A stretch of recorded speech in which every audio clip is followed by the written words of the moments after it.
नमस्कार दोस्तों, स्वागत है आप सभी का एक बार फिर पूर्वांचल पत्रिका की आज की तमाम बड़ी खबरों में। जी हां दोस्तों, आपको बता दें कि कोरोना वायरस से जुड़ी हुई कुछ बेहद बड़ी और अहम खबरें निकल कर आ रही हैं। जानेंगे एक एकड़ विस्तार से। लेकिन इससे पहले यदि आप भी चाहते हैं कि पूरी दुनिया में फैली महामारी और साथ ही साथ आपकी परेशानी भी जल्द से जल्द खत्म हो, तो इस वीडियो को लाइक कीजिए और देखते रहिए। दोस्तों, खबरों का सिलसिला शुरू करने से पहले आपको बता दें कि महामारी का कहर दिन प्रतिदिन बढ़ने के कारण सरकार की तरफ से कुछ बड़े कानून और नए नियम लागू किए हैं, जिन्हें जानना आपके लिए बेहद जरूरी है। इसलिए आपसे अनुरोध है कि आप इस वीडियो को अंत तक जरूर देखिए। दोस्तों, खबरों का सिलसिला आगे बढ़ाने से पहले जान लेते हैं फटाफट महामारी के नए अपडेट्स को। अभी तक भारत में संक्रमित मरीजों की संख्या 33,050 पहुंच गई है, जबकि 8,325 मरीज ठीक होकर घर जा चुके हैं। तो वहीं दुख की बात यह है कि अब तक 1,074 मरीज ने दम तोड़ दिया है। वहीं यदि हम विश्व की बात करें तो विश्व भर में 31,93,886 मरीज सामने आए हैं, जबकि 9,72,719 मरीजों को ठीक कर उनके अपने घर भेजे जा चुके हैं। तो वहीं दुख की बात यह है कि अब तक 2,27,638 मरीजों ने दम तोड़ दिया है।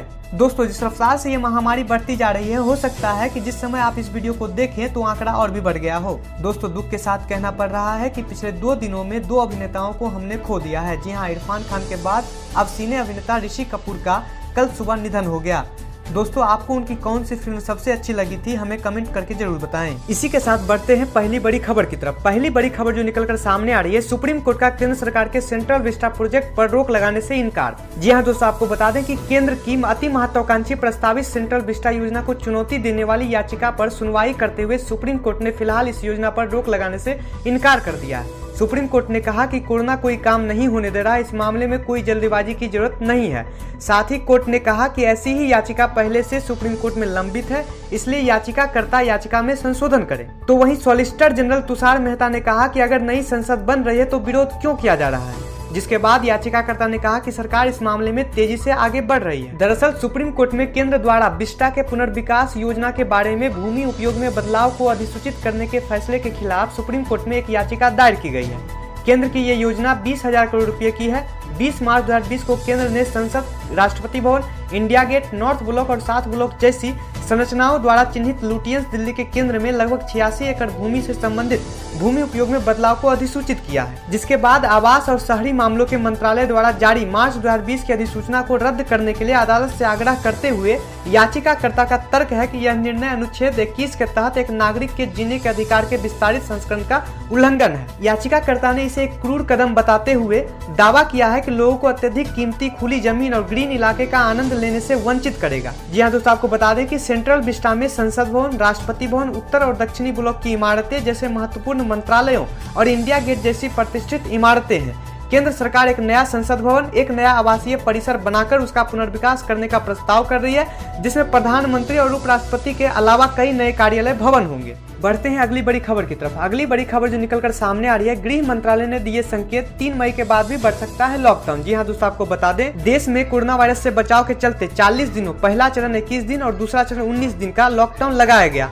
यह 3 मई तक लागू रहेगा। अब गृह मंत्रालय ने एक के बाद एक कई ट्वीट कर कुछ हद तक यह संकेत दिए हैं कि 3 मई के बाद भी लॉकडाउन जारी रहेगा, लेकिन कई जिलों जहां कोरोना के मामले न के बराबर हैं, इसमें बचाव को देखते हुए ढील दी जाएगी। मंत्रालय ने बीती रात एक प्रेस रिलीज भी जारी की, जिसमें कहा गया कि 3 मई तक लॉकडाउन का सख्ती से पालन करने की जरूरत है, ताकि कोरोना के फैलने से रोका जा सके। एक वरिष्ठ अधिकारी ने बताया कि लॉकडाउन के बारे में एक व्यापक समीक्षा बैठक आयोजित की गई। मीटिंग में लॉकडाउन की वजह से कोरोना के मामलों में स्थिति में सुधार और फायदों पर चर्चा की गई। इस दौरान गृह मंत्रालय की ओर से एक के बाद एक कई ट्वीट किए गए, जिसमें कहा गया कि नए दिशा निर्देश 4 मई को जारी किए जाएंगे। गृह मंत्रालय की समीक्षा बैठक में इस बात पर भी चर्चा की गई कि कोरोना के हॉटस्पॉट जिलों में कमी आई है। अब 170 में से 129 जिलों में ही कोरोना के मामले हैं, तो वहीं ऑरेंज जोन में आने वाले जिले 207 से 297 हो गए हैं। इसी के साथ बढ़ते हैं अगली बड़ी खबर की तरफ। अगली बड़ी खबर जो निकलकर सामने आ रही है, दिल्ली के साथ लगी सीमा सील करने पर सीएम खट्टर ने कहा, इलाज से बचाव बेहतर। जी हाँ दोस्तों, आपको बता दें, हरियाणा के मुख्यमंत्री मनोहर लाल खट्टर ने बचाव को इलाज से बेहतर बताते हुए बुधवार को कहा कि दिल्ली के साथ लगी सीमाओं पर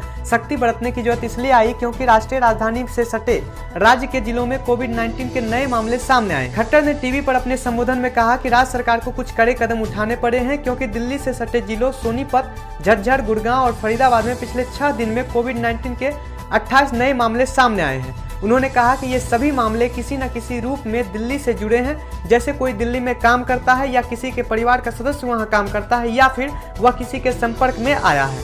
इसी के साथ बढ़ते हैं अगली बड़ी खबर की तरफ। अगली बड़ी खबर जो निकलकर सामने आ रही है, कर्नाटक में कोरोना पॉजिटिव पत्रकार के संपर्क में आए 4 मंत्री खुद को किया क्वारंटाइन। जी हाँ दोस्तों, आपको बता दें कर्नाटक सरकार के 4 मंत्रियों ने खुद को क्वारंटाइन कर लिया है। स्थानीय चैनल के एक वीडियो जर्नलिस्ट जो कोरोना वायरस टेस्ट में पॉजिटिव पाया गया के संपर्क में आने के बाद मंत्रियों ने यह फैसला लिया है। इन मंत्रियों की लिस्ट में राज्य के उप मुख्यमंत्री डॉक्टर अश्वत्थ नारायण भी है। सभी ने अपने होम क्वारंटाइन में जाने के बारे में ट्विटर पर जानकारी दी है। साथ ही सभी मंत्री यह भी बता चुके हैं कि उन्होंने अपना कोरोना टेस्ट करवाया था, उनकी रिपोर्ट निगेटिव आई है। बढ़ते हैं अगली बड़ी खबर की तरफ। अगली बड़ी खबर जो निकलकर सामने आ रही है, तबलीगी जमात प्रमुख मौलाना साद को क्राइम ब्रांच का चौथा नोटिस। जी हाँ दोस्तों, आपको बताते हैं तबलीगी जमात के प्रमुख मौलाना साद को दिल्ली पुलिस की क्राइम ब्रांच ने चौथा नोटिस जारी किया। इसमें पूछा गया है कि उन्होंने सरकारी अस्पताल में कोरोना टेस्ट कराया है या नहीं, और अगर कराया है तो उसकी रिपोर्ट अब तक क्राइम ब्रांच को क्यों नहीं सौंपी गई है। जी हाँ दोस्तों, आपको बता दें कि रिपोर्ट मिलने के बाद क्राइम ब्रांच इसका अध्ययन करेगी और उसके बाद ही मौलाना साद को पूछताछ के लिए आगे की कार्रवाई की जाएगी। गौरतलब है कि मौलाना साद का दावा है कि उन्होंने 2 बार कोरोना टेस्ट करवाया है और ये दोनों रिपोर्ट निगेटिव है। उनके अनुसार इसमें से एक टेस्ट निजी लैब लाल पैथोलॉजी में कराया है। देखना यह होगा कि आखिर मौलाना साद कब तक अपनी टेस्ट रिपोर्ट क्राइम ब्रांच को सौंपते हैं। इसी के साथ बढ़ते हैं अगली बड़ी खबर की तरफ। अगली बड़ी खबर जो निकलकर सामने आ रही है, बिहार में कोरोना वायरस से संक्रमित लोगों की संख्या में लगातार इजाफा। जी हाँ दोस्तों, आपको बता दें बिहार में बुधवार को कोरोना वायरस संक्रमण के 37 नए मामले सामने आने के बाद प्रदेश में संक्रमण के मामले बढ़कर 403 हो गए। जिसके बाद स्वास्थ्य विभाग के प्रधान सचिव संजय कुमार ने बुधवार को बताया कि बक्सर में 14, पश्चिम चंपारण में 5, दरभंगा में 4, पटना एवं रोहतास में 3, बेगूसराय एवं भोजपुर में 2 तथा वैशाली, मधेपुरा, औरंगाबाद एवं सीतामढ़ी में 1 मामला सामने आया। इसी के साथ बढ़ते हैं अगली बड़ी खबर की तरफ। अगली बड़ी खबर जो निकलकर सामने आ रही है, कांग्रेस नेता पी चिदंबरम ने डूबे कर्ज पर आरबीआई को दी सलाह। जी हाँ दोस्तों, आपको बता दें कि कांग्रेस के वरिष्ठ नेता साथ ही पूर्व वित्त मंत्री पी चिदंबरम ने डूब चुके कर्ज को लेकर रिजर्व बैंक ऑफ इंडिया को रास्ता सुझाया है। उन्होंने कल 2 ट्वीट किए। पूर्व वित्त मंत्री ने पहले ट्वीट में लिखा, कर्ज माफी या बट्टे खातों में डाले जाने पर बहस अप्रासंगिक है। जो लोग इससे बहुत खुश होंगे वो हैं नीरव मोदी, मेहुल चोकसी और विजय माल्या। नियम इंसानों ने ही बनाए हैं। अगर कोई नियम बनाया जा सकता है तो उसे खत्म भी किया जा सकता है। जी हाँ दोस्तों, बताते चले कि नीरव मोदी और विजय माल्या जैसे बड़े विलफुल डिफॉल्टर के मामले में केंद्र सरकार और मुख्य विपक्षी पार्टी कांग्रेस के बीच तकरार खत्म होने का नाम नहीं ले रही है। कांग्रेस नेता राहुल गांधी और पार्टी प्रवक्ता रणदीप सुरजेवाला के बाद पूर्व वित्त मंत्री पी चिदंबरम ने इस मामले में वित्त मंत्री निर्मला सीतारमण पर निशाना साधते हुए सवाल किया है कि वह टेक्निकल रूल के पीछे क्यों छिप रही है। यदि आपको ये वीडियो पसंद आया हो तो वीडियो को लाइक, कमेंट और शेयर जरूर करें। अगर आप मेरे चैनल पर पहली बार आए हैं तो चैनल को सब्सक्राइब कर बेल आइकन दबाना ना भूलें।